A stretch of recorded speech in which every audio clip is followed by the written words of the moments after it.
"Dad, stop it!" I roared in frustration and terror. He refused to stop, as evidenced by my tone of voice. Dad, instead of being more aggressive. "Why are you doing this to me?" My voice sounded constricted, weak and trembling, as if I couldn't recognize it. "My name is Lily, and I'm going to tell you a tale that I will never forget in my life." It was a protracted nightmare that was gradually becoming more intense, and I had nitrogen monoxide idea when I'd be able to leave. It all began slowly, but as the days passed, I knew I was being sucked into a dark spiral with nitrogen monoxide way out. It began when my husband and I were still living with my father-in-law in the large house that I imagined would be our home. My husband's name is John, and he is a nice and kind man who adores me. We've been married for 3 years, and I believed I was the luckiest woman in the world. Our marriage appeared ideal. John has always made me feel protected. He was the one I could always count on.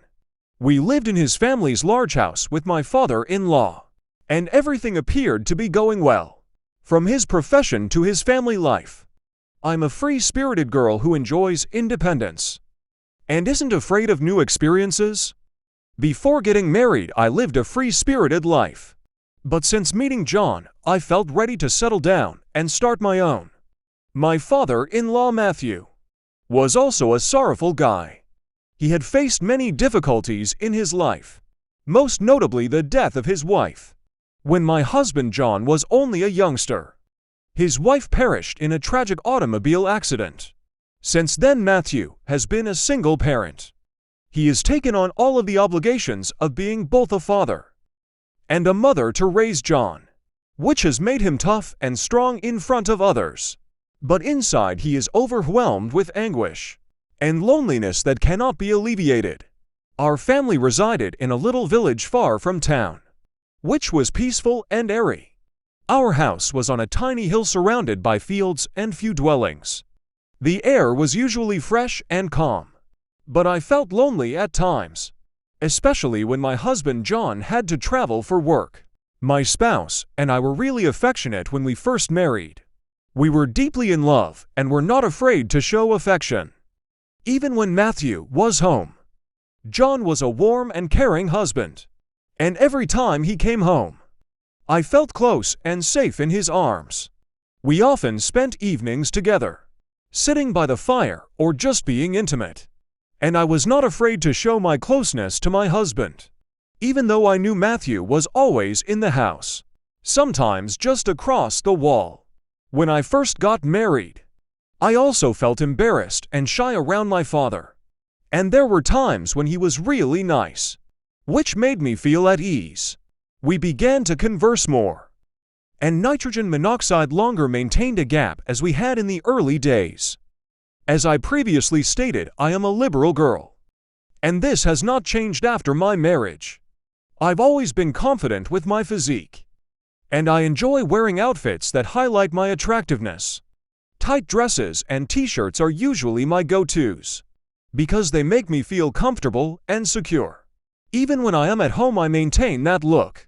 I was first hesitant about wearing tight garments in front of Matthew, but that reluctance faded with time. I assumed I was John's wife.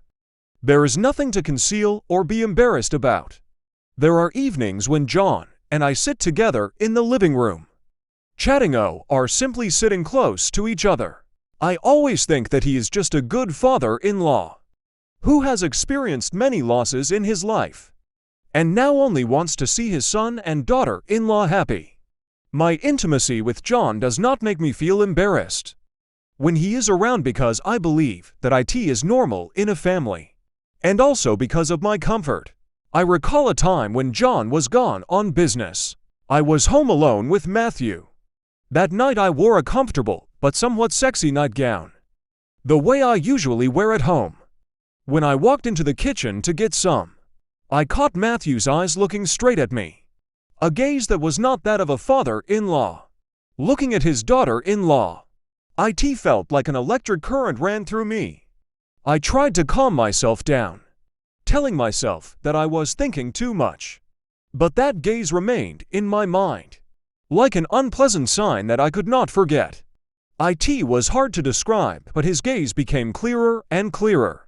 It was not admiration or concern, as I had thought, a curiosity. A somewhat invasive gaze. Matthew's gazes began to become more ominous, from fleeting glances to fixed stares that I could not ignore. He began to act more and more confusingly, his intimate gestures going beyond the limits of what I had thought was a normal relationship between a father-in-law and daughter-in-law. At first I told myself that maybe I was overthinking it, and that Matthew was just trying to help me with the housework. However, as time passed, I became increasingly aware that something was wrong. Matthew was always eager to help. His assistance to me was first altruistic, but it eventually grew less so. He frequently appeared as I hung the laundry, his gaze following my every movement.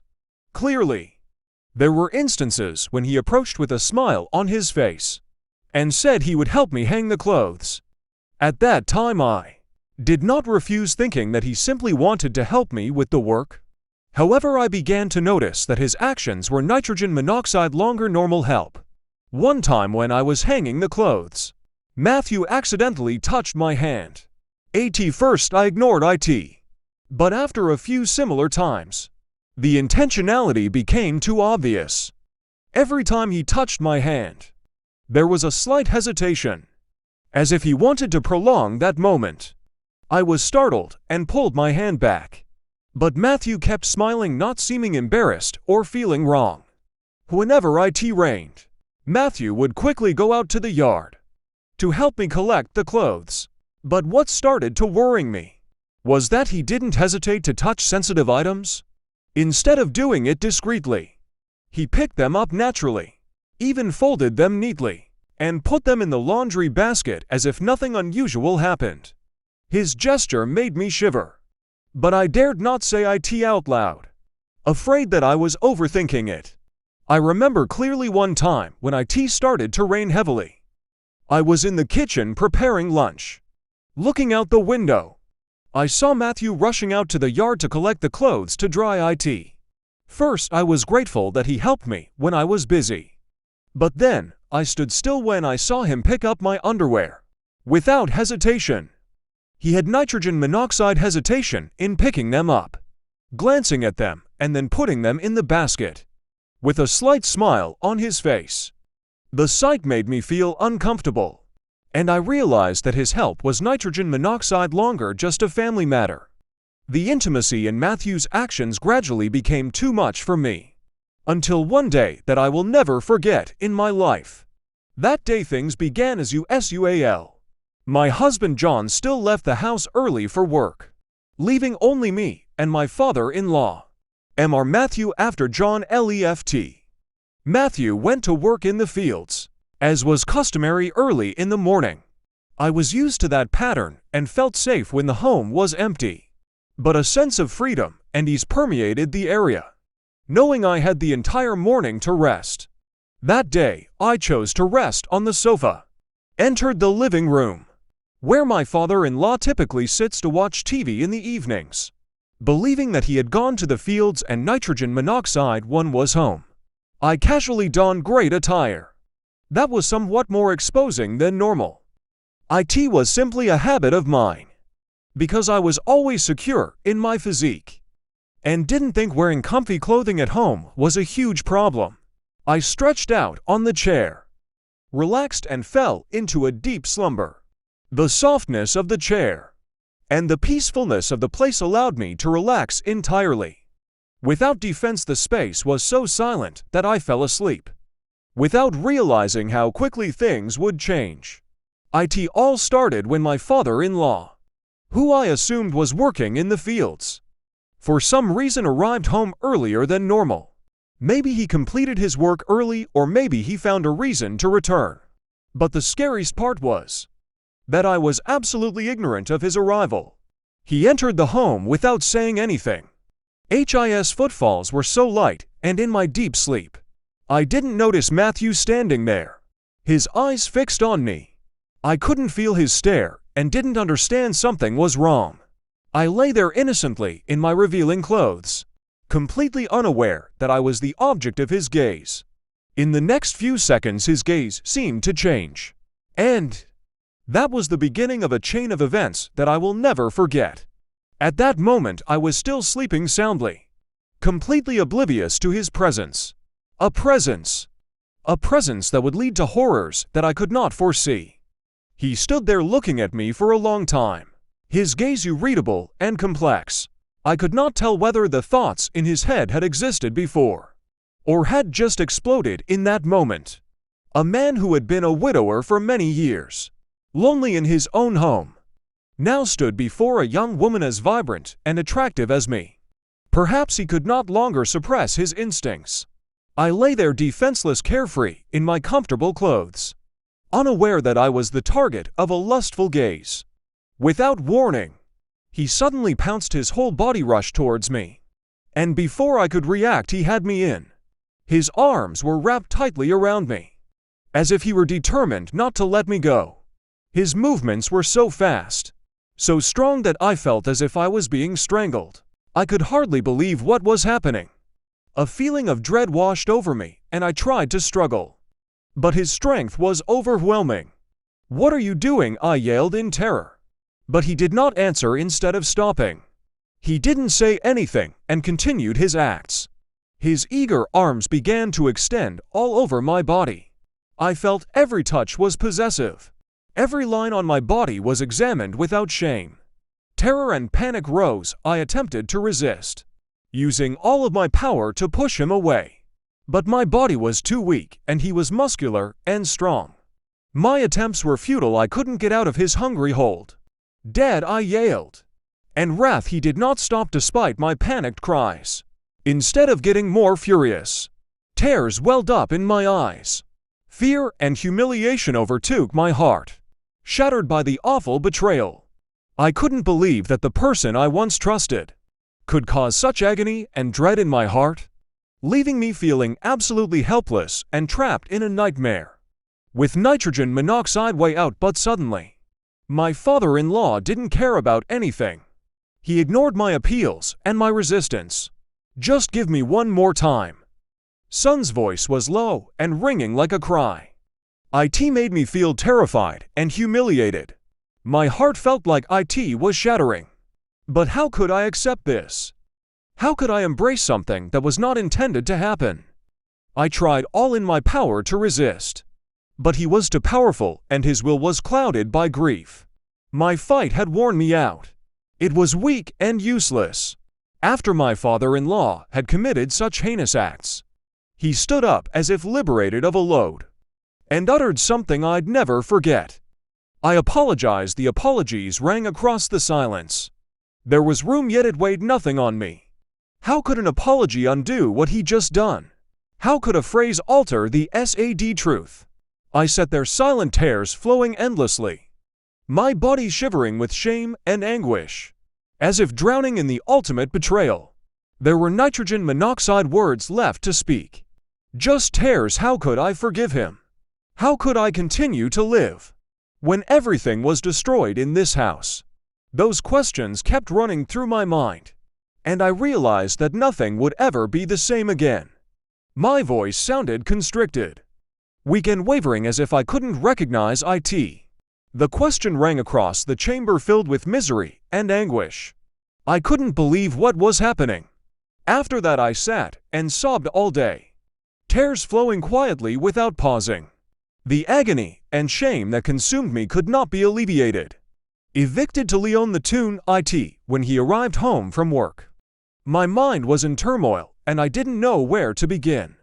I couldn't remain silent about what I had gone through. It was too dreadful to hide.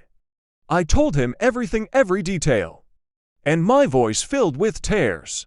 John remained motionless for a minute, his eyes wide with astonishment and bewilderment. Every word I spoke was like a knife cutting deep into his heart. Rage welled up in his eyes, yet it was accompanied with hurt and disappointment. He rose up and headed toward Matthew, attempting to confront the fact he could not accept. John's voice trembled as if each word was a burden he couldn't bear. Matthew just stood there, head bowed, saying nothing, and that only made John more nervous. He was his father's son, and despite his anger, he was still bound by family ties. How could he face this painful truth? That the father he had always respected had betrayed everything he believed in. John turned away nitrogen monoxide, longer daring to look at Matthew. He couldn't accept the truth. But he couldn't help but face it. You destroyed everything I believed in. His voice trailed off, crushed by deep disappointment. Jan didn't speak again that night. I could see the struggle in his eyes. The battle between loyalty to his family and love for me. He sat silently, staring into space as if searching for answers to the unexplainable. He couldn't forgive Matthew, but he couldn't completely cut ties with his father either. It left him emotionally lost. The next morning, when we decided to leave this house, John silently packed his things. He didn't look back at the house, but I knew in his heart that this separation was not just for the house, but for a part of himself. "I'm sorry, Lily," as if he were carrying the weight of both the past and the future. His steps were slow and heavy. Each step was a struggle. With my heart heavy, I looked at Jan, knowing that we were both trapped in this pain with nitrogen monoxide way out. How could we continue to live together, knowing that the shadow of this horror always hung over our family? That night, after everything was revealed, we sat in silence. Neither of us said a word to the other. But in John's eyes, I saw the pain, the disappointment, and the helplessness. I couldn't stay in this place another minute. And John, though confused, knew that we had to leave this house. Once the place where we thought we would build a happy life now held only pain and indelible betrayal. We packed up that night, taking only the essentials. Each step out of that house was like brushing aside a memory that I didn't want to remember anymore. John didn't say much, but I knew he was also deeply wounded by his father's betrayal. The night enveloped us as we left the house, streetlights illuminating the path ahead. Not a word of goodbye, not a single glance back from that moment on. I knew we would never return to that place again. The house that had once been our home was now just a forgotten memory, a place filled with pain that we could nitrogen monoxide longer touch. After leaving my father-in-law's house, we started a new life in a completely different place, far away from the painful past. John, although it was very difficult choice to face the truth about his father, he did not go back to confront Matthew after that night, and we both accepted that going back would only make things more complicated and painful. We built a life away from the house that held so much hurt. Matthew stayed there, and we did not keep in touch. It was a decision we both agreed on, although John still carried the pain of his father's betrayal. From that painful event, I learned that not all family relationships can maintain trust and love forever. Sometimes we have to let go and protect ourselves from deep pain. The truth, and choosing to walk away is not a sign of weakness, but the only way to retain self-respect and security of mind. Through this experience, I also realized that true love is not only the existence of two people, but also the ability to overcome the greatest barriers, to protect each other. John and I chose to protect our lives from toxicity, even if it meant leaving our loved ones. Lives have stabilized since then, but the wounds in our hearts are still there. John still occasionally mentions his father in the most painful moments, as if he still cannot completely let go of. He forgives Matthew later, or will he one day return to face the past, continue to build a life without the past haunting us? Although forgiving or forgetting will be a journey that each person must overcome on their own. The final outcome is still unclear, but I believe that we did the right thing and chose the best path to protect each other.